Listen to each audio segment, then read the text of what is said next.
ہمارے وہ خدمات ہے، مرحوم غازی ملت کے وہ خدمات ہے. لوگ آج اس بات کی مسرت کر رہے ہیں کہ حلقے یاقوت پورے سے جو امیدوار کو منتخب کیے ہیں وہ ایک بہترین امیدوار ہے جو خدمت کر سکتا ہے. رات کے 2 بجے مشکل میں آپ کے درمیان میں مرحوم غازی ملت کی طرح نقش قدم پہ چلتے ہوئے آپ کے درمیان میں رہے گا.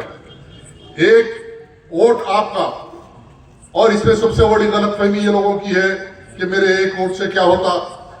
میں آج صرف آپ کے پولنگ دن کے نظریے کو سامنے رکھ رہا ہوں، دیگر مسائل انشاءاللہ دوسرے جلسے میں بات ہوگی. تقریباً یہ دیکھا جاتا کہ آپ تائید ضرور کرتے ہیں کہ نہیں بھائی بہت ناانصافیاں ہوئے.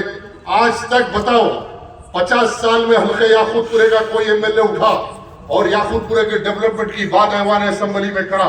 کوئی یاقوت پورے کا منتخب ہونے والا ایم ایل اے کئی مساجد کی شہادت پہ اٹھ کھڑا ہوا، کئی مدرسوں کو نفت و نابود کیا گیا، اوقاف کی لاکھوں کروڑ روپے کی جزا مسلمانی کو دی گئی. کوئی یاقوت پورے کا منتخب ہونے والا ایم ایل اے، میں اب کسی کا نام لینا نہیں چاہتا، کوئی ایک اٹھا اور ایوان اسمبلی میں ہونے والے مسلمانوں کے انکاؤنٹروں کے خلاف کوئی اٹھا جو مسلمانوں پہ ظلم و ستم ہو رہا تھا، کوئی وہ سامنے آیا؟ گستاخ رسول، موذی جانور، گوشہ محل کا ایم ایل اے جب گستاخی کرا تو یاد رکھو کہ کوئی قیادت میدان میں نہیں آئی، قیادت کے دعوے دار ایم ایل اے آئے، نہ کارپوریٹر آیا، نہ ایم پی آیا، بلکہ غلام مصطفیٰ کی حیثیت سے مسلمان سڑکوں پہ نکلے، احتجاج کرے. نوجوان بچے شالی پنڈے پہ پولیس والوں نے لاٹھیاں توڑ دیے، گھر کے دروازے توڑ کے رات کے 2 بجے تک ہنگامہ رچایا. وہی ایم ایل اے کا گھر وہی تھا، حیدرآباد میں ایم پی تھا، ایم ایل اے تھا، کوئی مدد کو نہیں آئے. رات کے 2 بجے تک پولیس اسٹیشنوں کو ہم پھرتے رہے اور مسلمان بچوں کے لیے لڑتے رہے. اگر آپ کو ایسے حالات کا مقابلہ کرنے کے لیے کوئی چاہیے تو مجلس بچاؤ تحریک کے امیدوار کو ووٹ دیجئے. انشاءاللہ پھر دیکھیں گے کہ 5 سال آنے والے اسمبلی کے نشستوں کے اندر آپ کی آواز کیسے پوجے گی. آپ کے ووٹ کی طاقت، یقیناً بہت سارے ایسے لوگ ہیں بھائی ان کو کسی ایم ایل اے سے کام پڑتا، نہ کارپوریٹر سے کام پڑتا، لیکن یاد رکھو ہندوستان میں ہم اقلیت ہے اور ہندوستان میں اقلیتوں کی حیثیت سے مسلمانوں کی زندگی ایک جہاد مستسل ہے. رات دن اپنی شناخت کے لیے، اپنے وجود کے لیے، اپنی شریعت کی حفاظت کے لیے، اپنے مدرسوں کی حفاظت کے لیے، اپنی ماں بہنوں کی آبروں کی حفاظت کے لیے، اپنی تجارتوں کی حفاظت کے لیے ایک طاقتور نمائندے کی ضرورت پڑتی ہے. اور جب مشکل آئی، آج سارے ہندوستان کا جائزہ لے لو کہ آج گو رکشا کے نام پہ ظلم ہو رہا، کوئی سامنے نہیں آتا، لیکن ٹی وی ڈیبیٹوں میں بڑی بڑی باتیں کرتے. آج اتر پردیش میں آپ جا کے دیکھو، اسد الدین اویسی الیکشن لڑ کے بھاگ کے آ گئے، لیکن آج بلڈوزر پہ بلڈوزر چل رہا، مساجد توڑے جا رہے، گھر توڑے جا رہے، تباہ و برباد مسلمانوں کو کیا جا رہا.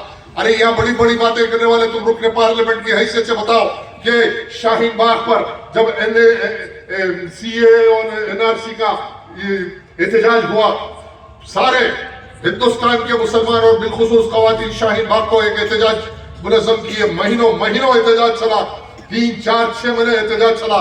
ارے اس احتجاج میں ایک بار اسد الدین اویسی جا کے ان ماؤں بہنوں سے ملاقات کر کے ان کی ہمت افزائی کیا، ان سے ہمت افزائی کر کے ان کی نمائندگی کے ایوان پارلیمنٹ میں کرا. تو پارلیمنٹ کی پروسیڈنگ میں اپنے امیدوار کو دستبردار کرنے کے لیے تیار ہوں. آج مختصر سے وقت میں زیادہ سے زیادہ بات کروں گا. بے پناہ مسائل سر اٹھائے ہوئے ہیں. ایک ہنگامہ ہے، میں شرحتوں سے بولوں، رہنے کے سینکڑوں الجھنوں پہ خیال آتا ہے کہ کسی عنوان پہ گفتگو کی جائے. آج شریعت محمدی میں مداخلت کی گئی پارلیمنٹ میں، طلاق ثلاثہ کے نام پر سارے ہندوستان میں مسلمانوں کو رسوا کیا گیا، آپ کی شریعت کے ساتھ کھلواڑ کیا گیا. بتاؤ آج مرکز سیاسی کا دعویٰ کرنے والے ہندوستان میں کوئی مہم چلایا؟ کسی نے کوئی ہندوستان میں احتجاج کیا حکومت کے خلاف؟ نہیں. بلکہ آج آپ غور کیجئے کہ کل تک جھوٹے نعرے دینے والے، احتجاج کرنے والے، آج سارا ہندوستان کرا ہے کہ اگر کوئی بی جے پی کا دلال ہے تو اسد الدین اویسی ہے، اکبر الدین اویسی ہے. کیا بات ہے، آج اعظم خان کو تباہ برباد کیا جاتا، آج مولانا جوہر یونیورسٹی کو برباد کیا جاتا اعظم گڑھ کے اندر، آج اعظم خان کے سارے خاندان کو جیل میں ڈال دیا جاتا، آج للو پرساد یادو کے جیل میں جاتا.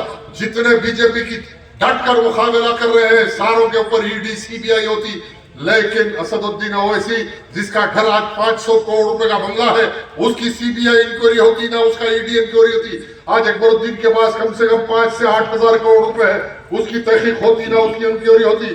بلکہ مسلمان تاجروں کو سارے ہندوستان میں پریشان کیا جا رہا. تو پھر آج آپ غور کیجئے کہ آپ کے ووٹ کی طاقت کیا ہے. اور جمہوریت میں اگر آپ ووٹ کا استعمال نہیں کریں گے، اور بالخصوص ہماری خواتین کو چاہیے کہ سب سے پہلے جائے ووٹ ڈالے. آپ دیگر اغیار کی بستیوں میں جا کے دیکھو کہ الیکشن کا دن، تیوہار کا دن، دیوالی کا دن دسہرے کے دن کی طرح سجتے سنورتے ہیں اور صبح 7:30 بجے پولنگ بوتھ رہ کے ووٹ ڈالتے ہیں. وہ قوم آج شعور میں ہے، اپنے ووٹ کی طاقت کو سمجھتی ہے. ووٹ ڈال کر اس دنیا میں، اس ملک کے اندر جمہوریت کے مطابق آج اقتدار حاصل کرنے کی کوشش کر رہی ہے. لیکن ہم 5 سال شکایت ضرور کرتے ہیں کہ ہمارے ساتھ ناانصافی ہو رہی. لیکن جس دن پولنگ کا دن ہوتا، تقریباً لوگوں کا مزاج دیکھا جاتا کہ گھر کے اندر ایک ہالیڈے کی طرح آپ رہتے ہیں، چھٹی کی طرح رہتے ہیں، آپ نکلتے نہیں، ووٹ ڈالتے نہیں. اگر یہ حالات رہیں گے تو تبدیلی نہیں آئے گی.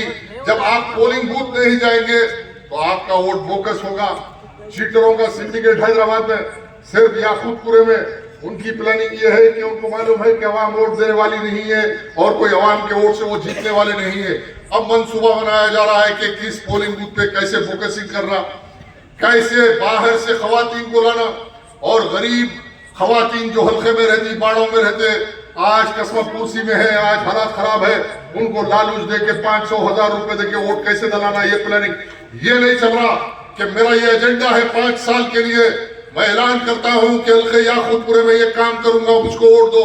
یہ طاقت آج ایم پی میں ہے نہ ایم ایل اے میں ہے. میں آج تقریر کو ختم کرتے ہوئے کہوں گا کہ مختصر ایک بات پہ آپ راضی ہو جائیے میرے لیے. ایک بات پہ تمام لوگ راضی ہو جاؤ، اتفاق کر لو کہ دارالسلام آپ کا